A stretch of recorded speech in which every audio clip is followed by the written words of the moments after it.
Bad news, folks. Evil does exist. There are people out there that will hurt people for no reason other than enjoyment in doing so. It's just, that's a reality. And I think until that actually happened to you or a family member, it's just not there. It's just not. Now, if you think that this actually exists and the randomness of the attacks that can come from evil people or people with evil intent, how does that impact your life and the sense of control that you have over it?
Also, it's important to understand that police officers are actually not paid to fight; they're paid to win.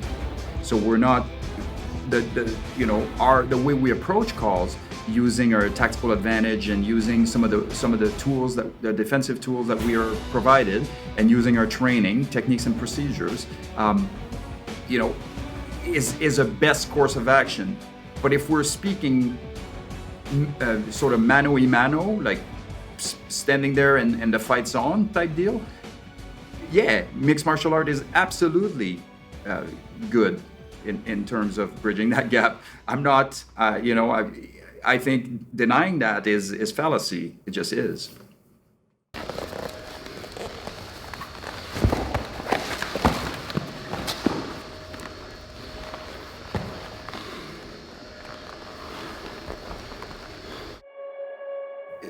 I don't believe in motivation. I believe in self-sacrifice. So I don't, do you fall out of it, or do you get demotivated? Like, for me, those things are sort of peripheral. I just take all this and push it aside. I have to go to class. I just go to class, and that's the end of it. Sometimes I get good classes. Sometimes I get not so good classes. And I show up 3 hours later, 4 hours later, 6 hours later, or 10 hours later, and it's a different day, right? So is it hard? I suppose it is. There's a lot to learn. It never stops.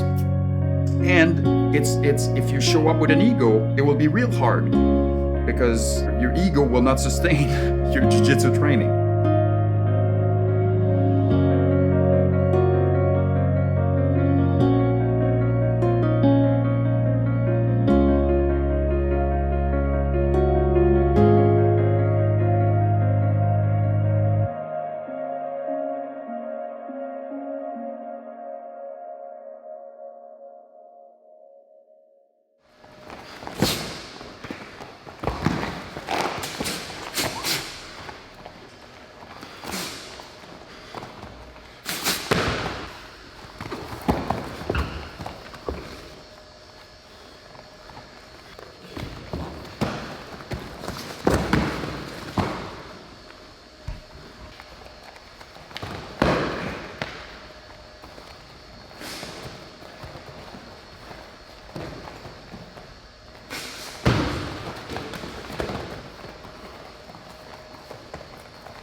So the idea is to have the ability to perform in a wide variety of scenarios, and you don't have to be a specialist, because we know that life punishes a specialist, especially in policing.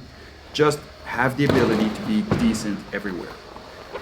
For me, based on my current schedule, I generally will train really early in the morning, and I will have an additional session somewhere in there, generally a jiu-jitsu session, generally, because I try to train jiu-jitsu every day if I can.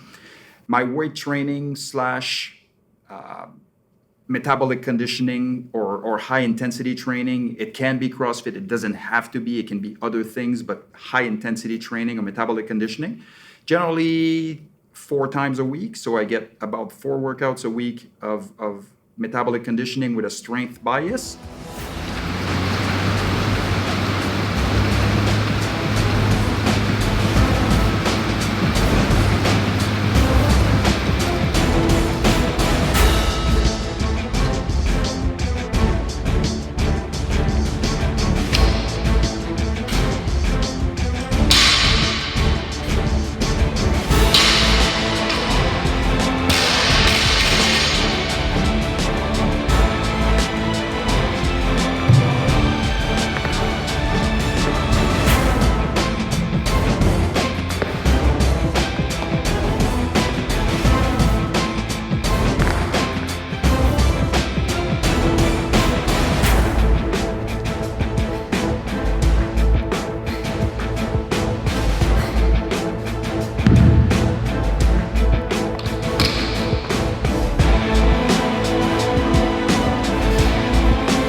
Don't give other human beings too much power over you.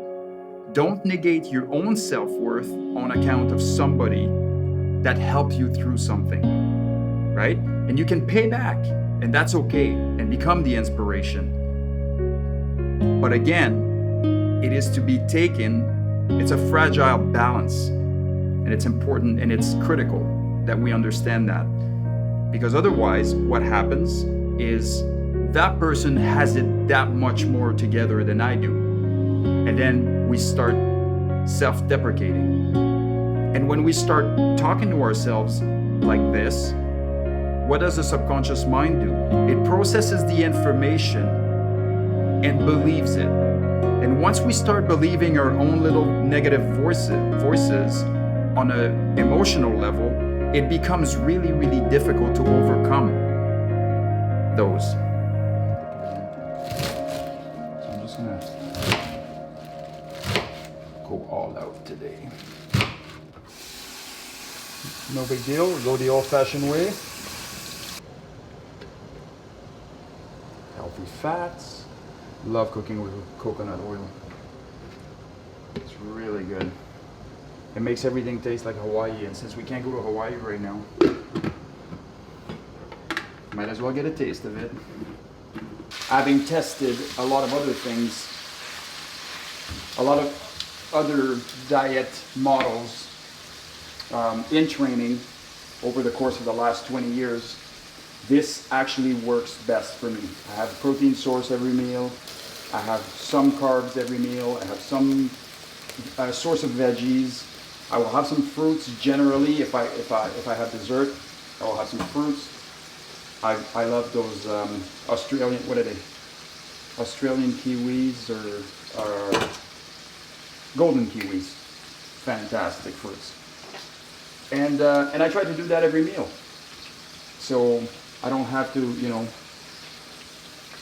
I don't have to remember what I ate or anything like that. So.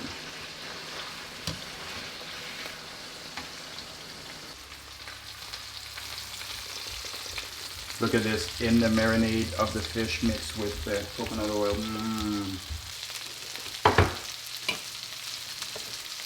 Work smarter, not harder. Sometimes I forget.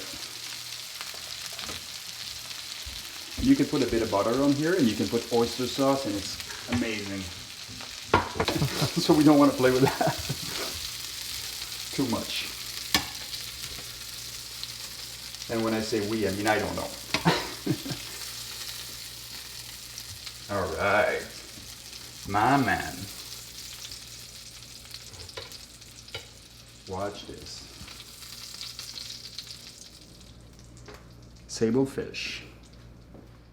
Yeah, you know, it's an interesting dichotomy because I actually encourage the public to hold us accountable and to ask for questions and where's the money going and where's the training and how is the training and how are your officers, and for us to open our doors and say, come on in, come for ride-alongs, come and see what we do. Like I'm actually yearning for this, and I think a lot of the members are doing that. Once we have that, what's left is if an incident transpires and it looks the way it looks, before judging, just make sure that you have the totality of the circumstances. And oftentimes we don't. We have a 20-second clip that comes on TV and, oh my God, this was atrocious. Well, was it? You don't know anything, right? You don't know the pressure that was on the member, on the responding officer in terms of the information that he got or the information that he or she got or didn't get. 8 different car description, like 3 different direction of travel, weapons, no weapons, all kinds of mixed description of the people they're dealing with.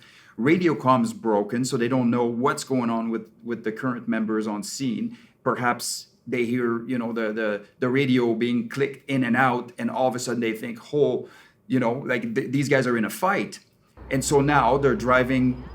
They're driving with lights and sirens, which also increases the stress. And now they have to, really pay attention so that they're not hurting the public or themselves, so they can make the call safe. But there is physiological cost to this. There's a psychological and a physiological cost to this.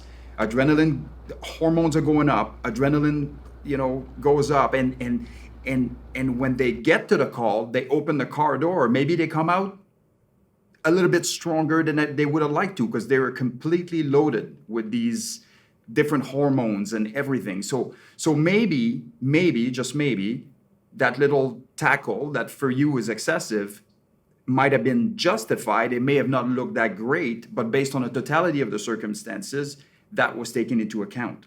Police officers are not expected to be perfect, nor are they supposed to be, nor are they expected by the courts to measure force with exactitude, because it is extremely difficult to do. So all I'm asking, or all I would like to see, is for the population, when they are getting a media inject, which is often very, very biased, to take that time to say, you know what, I'll reserve judgment on this until we have the totality of the circumstances. Once the totality of the circumstances or the IIO is finished investigating, or the findings are out and published, by all means, hold accountable the people that are accountable. So if there is an excessive force, or if there is something or wrongdoing, then let's deal with it. And let's be firm in dealing with it. But give us a chance to present the totality of the circumstances. Have fun today. Okay, boys, we'll see you in a bit. Yeah.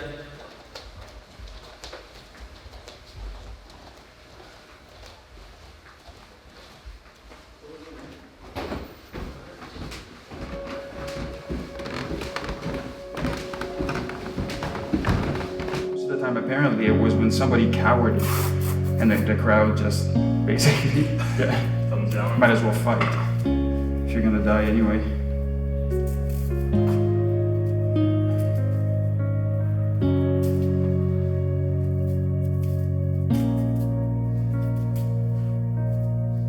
I absolutely love Brazilian Jiu-jitsu. I absolutely love Brazilian Jiu-jitsu. It's literally taken over my life. And it has. And I mean that in a good way. I mean it.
This comes over here, you finger for your legs. No, this one is on top. So you come right behind your knee if you can, nice and high. Driving down, swing the leg over. And then, yes.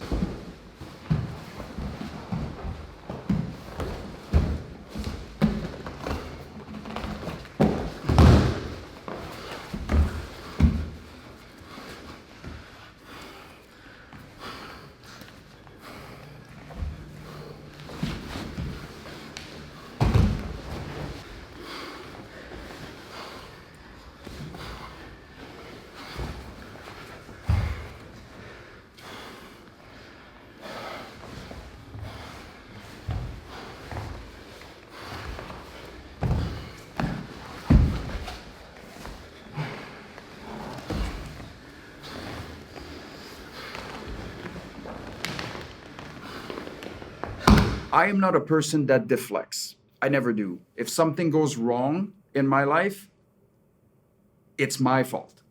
It's not everybody else's fault. I'm not trying to look where blame is going, and if I don't get that promotion, or if I don't get this job, or if somehow I do something, it's always I look inwards first. What have I done? What could have I done to make this better? Deflection being very, very destructive for all parties involved. I think for me, it was all about, I'm going to do absolutely everything that I can so that I'm not the reason why something goes majorly sideways one day during a call response.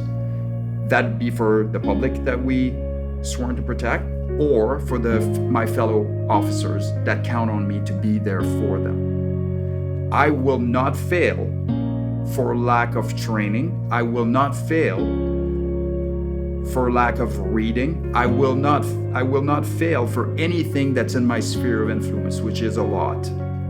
So I will give absolutely everything I have. And sometimes you give absolutely everything you have and it just wasn't meant to be. It just happens. There's nothing you can do.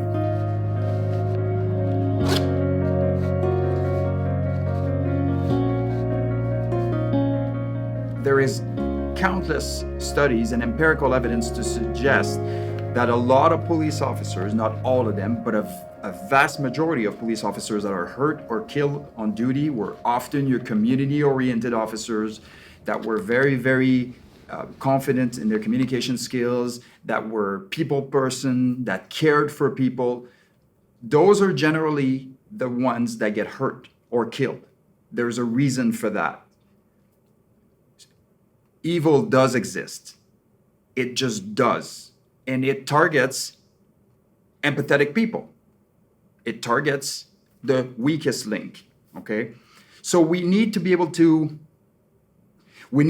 have empathy to a measured degree We need to be compassionate, no questions there. We need to guard from overinvestment so that we don't destroy our own well-being and our own family life and our own life, and we can have a productive and long career. But we also need to know when it's time to take some action that could be drastic in nature so that we don't get hurt in the process of trying to trust other humans. I also find as an organization, not just the RCMP, but police in general in Canada, we are very reluctant in providing sort of some of the gruesome detail or some of the stuff that we deal with. I think it's not serving us well. It's not. I do think that it allows people that have their head in the sand to keep it that way. And I don't mind, as a person, disturbing people a little bit. Shake him off, take the head out of the sand and say, look, this is what happened. Oh my God, yes. Because then it's easier for them to understand some of the complexities and some of this dynamic situation that we deal with and give us a little bit of much needed slack in how we conduct business.